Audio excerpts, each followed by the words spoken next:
বেগাসি থেকে বান্দুংয়ের ভুতুরে বাস। এটি ইন্দোনেশিয়ার অন্যতম একটি সমসাময়িক বাস্তব ঘটনা, যা সোশ্যাল মিডিয়ায় ভাইরাল হওয়ার পর পুরো দেশে তোলপাড় সৃষ্টি করেছিল। ২০১৯ সালের এক রাতে হেব্বি ফাদলি নামের এক ব্যক্তি বেগাসি থেকে বান্দুং যাওয়ার জন্য একটি সাধারণ পাবলিক বাসে ওঠেন। বাসে ওঠার পর থেকেই তার কেমন যেন অদ্ভুত লাগছিল।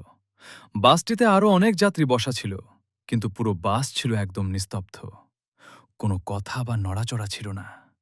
হেব্বি খেয়াল করলেন সব যাত্রীর মুখ ফ্যাকাশে এবং রক্তহীন, আর সবার বসার ভঙ্গি একদম সোজা ও শক্ত। পুরো বাসে একটা পচা পুরনো গন্ধ ছড়ানো ছিল।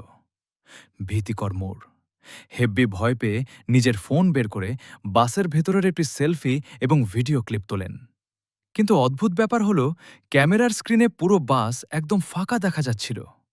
সেখানে তিনি ছাড়া আর কেউ ছিল না, অথচ বাস্তব চোখে তিনি সবাইকে দেখতে পাচ্ছিলেন।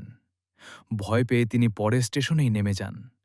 পরে তিনি যখন সেই ছবি ইন্টারনেটে শেয়ার করেন, তখন অনেকেই দাবি করেন এটি একটি অভিশপ্ত বাস, যা বহু বছর আগে দুর্ঘটনায় পড়েছিল এবং মাঝে মাঝেই রাতে রাস্তায় দেখা দেয়।